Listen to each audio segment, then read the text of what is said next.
चला चले जाइए घर या बाबू नहीं कहाँ रो भाड़ा तनी जल्दी जल्दी ये घर है। हाँ ये घर है, चला चले जाए।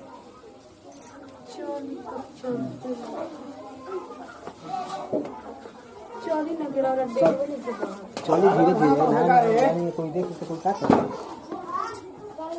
कैसे चला आए।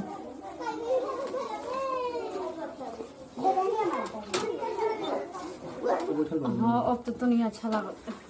तनी पूरा चढ़ के बैठ चल बैठा आराम से, कोनो दिक्कत नहीं है। रो बैठ जे जूता खोल के। अरे हम बैठल नु काहे को टेंशन में चढ़ो आप बढ़िया ले तू तेकर फोन होता ओ माइक है बात करो कुछ कहत हो यार। हाँ बतिया ले बाद में अभी और गाड़ी में कोई दिक्कत नहीं भैया ना कोनो दिक्कत नहीं गाड़ी में कोनो भैया का है। हाँ भैया है ना भी पूछे तो खेल लेके पहुंच गए लेकिन हम सब तनी गाड़िया में कुछ दिक्कत होकर भइल रही तो वही से तनी ना ही गाड़ी में कोनो दिक्कत ना होला। कोई भाभी दोसर के क्या है ना वो अब भाभी फोन कैला हमारी। अच्छा हाँ भूखा भूखा नहीं लगा ना अभी तो भूख नहीं खिला पर तनी पानी लेती तो बड़ी अच्छा रहे मुझे पानी ले आदि तो ये आराम से बैठा रहिए, कोनो दिक्कत ना होई ना कोनो दिक्कत इहो नथी अभी एकरा फोन करे के रहे बार बार फोन करे के समझ नहीं कि और क्या बना ये बार फोन करते हैं का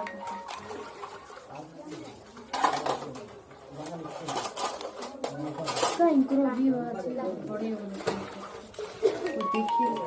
दिखाओ तुमको देखिए हेलो हाँ और तोहरो आज घर बड़ी हो गया फोन फोन कर तड़ाई जे मन मरद बैठा रहा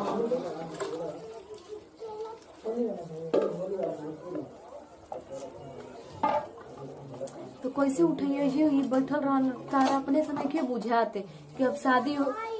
हमारा मरद ऐसे बैठा रहा ऐसे ना तू बोला ऐसे तारा कौनी शादी करे के तो तू करबे ना कैला तो माई बाप कर देलन तो जाई ना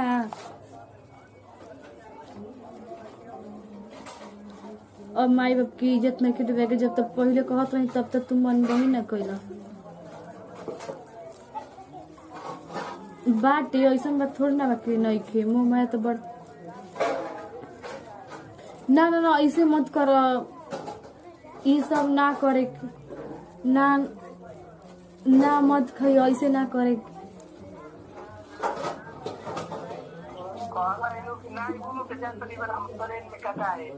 एकदम से पागले हो रहा ये सब गलत काम ना करे के चाहे ट्रेन में ना कटाए के चाहे तोहरो शादी हो जाए हमार हो गई जैसे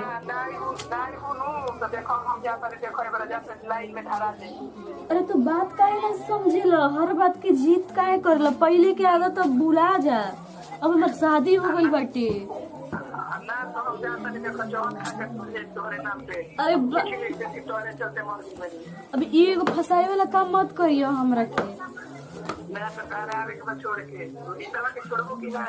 अच्छा ठीक बा हम छोड़ दे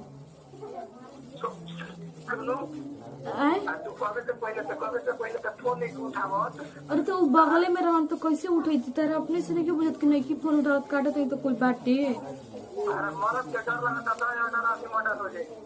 ऐसे ना बोला पहले का बात रहे जो अलग रहे अब के बात अलग हो गई ना कुछ समझ हाँ शादी होके से 10 दिन पहले मिलल रहा अब नहीं के ना भेंट करे के तमन्ना ना कैला शादी में भी कहानी तो नहीं आईला एक बार आवे के तो चाहत है ना देखे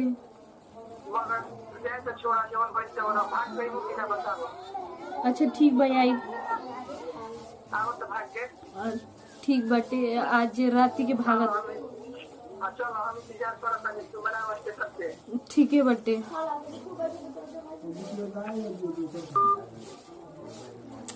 एकदम इहो परेशान करके रख दिलस पहले कहते ना शादी करे के जब हमार शादी हो गई तो कहते है भागे के अब हम का करी हमरा कुछ समझ में नहीं आवत भाग जाई तो फिर माई बाप की भी इज्जत जाई अगर उ शादी नाहियो करी बोला के फिर फंसा दी तो का करब। हे भगवान जी तूहे कुछ उपाय बताव,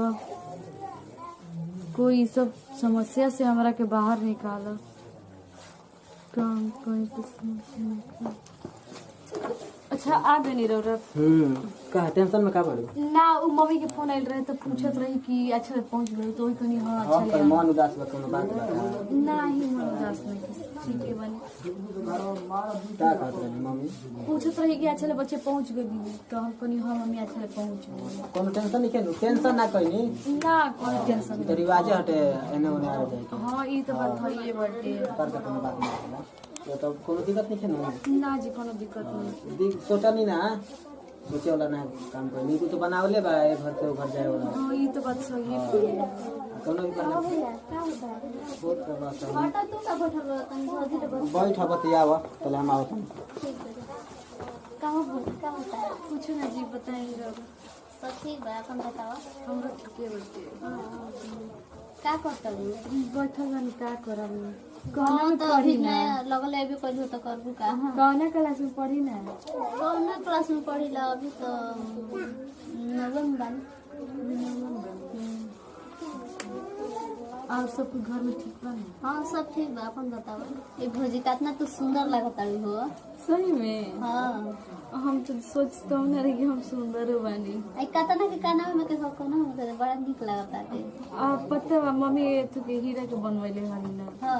हाँ कितना में बनवाइले रहली अब ई हम नहीं जान तो मम्मी कहली कि तो लोग के पहने से ना मतलब बा कि पैसा से का मतलब बाटे। बड़ी तू निमन बड़ भौजी बड़ा नीक लगता है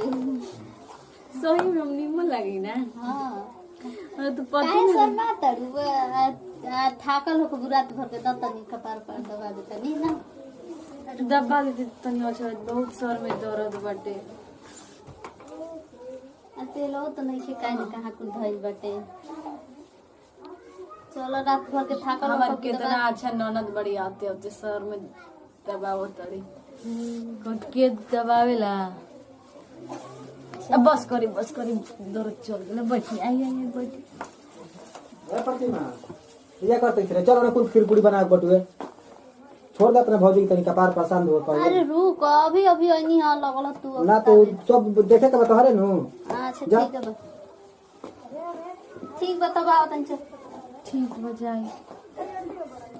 अब हम का करी हमरा तो कुछ समझो नहीं क्या होता। हमार मर्दो इतना हमरा माने तरह नंदो हमरे के इतना प्यार दुलार देते हो सब कोई तो मानते ही बाटे तब ओकरा लगे गोइला के कोई फायदा नहीं है ना ये जन तो ने ठीक बा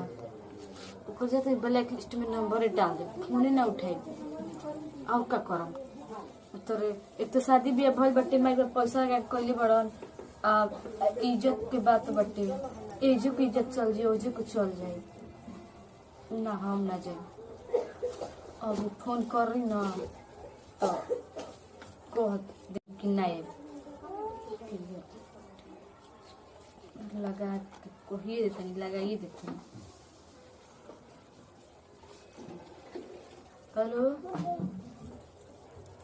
हम ना आइबो हमरा नहीं के भागे के काहे का मतलब हम ना जानी ना हमार शादी बियाह माई बाप कइले बनल भाग ही खाती का हमरा बहुत तारा से ज्यादा जब प्यार मिलत टे हमार मर्द सास ससुर ननद गोतनी सब कोई हमारा प्यार दुलार करता। हाँ तारा से बहुत कोई ज्यादा करता हमार तहार जरूरी नहीं खे। हाँ ठीक बात के बाद कब फोन मत करी ह अब आई ना तो तार ब्लैक लिस्ट में नंबर जाते डाल ई तो तार 2 साल से हम सुनत नाटक ड्रामा मर जाई तो मर जाए तो उतना हमार फिक्र नहीं के 2 साल से कह तड़ा मरला नहीं अभी तक जिंदे बड़ा खाली एगो बहाना एगो धमकी देवेला मरे के। ठीक बा रख तनी अब फोन ऑन मत करिए ब्लैक लिस्ट में नंबर डाल दे और डिलीट कर दे। ठीक बा बाय बाय टाटा। शादी ब्याह हो गल तो आपका जन का बतिया एक बटे का तो करे के बा हमको मतलब रखे के बा ऐसा 2 साल से मर जाये तो हई कर ले करते रहे छोड़ो। तब सब ठीक बनो हाँ सब ठीक बा। दिक्कत अभी नहीं खेलो ना कोनो दिक्कत नहीं की एगो बात के तनी हमरा टेंशन का रहे घबराई करे इहे बात में कि हम रउआ से छिपैले रही एगो बात केवन बात हमर से छुपले रहो कहत ना रहो कैसे कहब ना ना केवन बात हटवे कह घर डेराई ना से जाला भगाई भगाई ना ना ना भगाई कहे बोला केवन बात पता बा एगो हम लड़का से प्यार करत रही। लड़का से प्यार हाँ हमार से ना करे रहो मतलब कि अब ना शादी भइला तो पहले से करत रही हां तो वही लड़का बड़ी परेशान कइले रहे। तो हइसन बात हमर से छुपा के रखत रे का कहत रहे कुछ कहत रहे अजी कहत रहे कि भागे के चौपा देता रहे ना जी ऐसे मत कही। हाँ। हमरा अब मतलब अफसोस होता टे कि हम रौरा के धोखा देते रही घर वाला के। अच्छा शादी बियाह कइला में जैसे घर के आदमी गर्जीवन करता उ बहुत फायदा बाटे भाग के कइला में इज्जत भी जाता टे कोनो फायदा नहीं खेल लड़का कुछ दिन रखत होसन फिर छोड़ देते रसन। अच्छा तर अभी का समय पहले हमरा बतैले रहू तो हम कुछ सोचले रहती न है पहले ना ना समझ में आवत रहे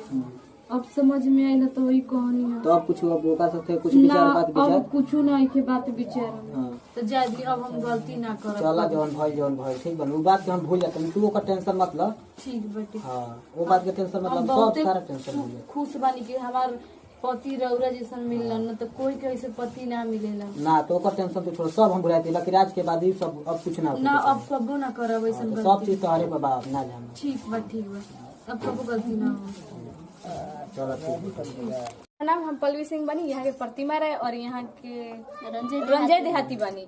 और ई हमनी के कॉमेडी बनावे की ई उद्देश्य रहे कि समाज में ऐसा हो तटे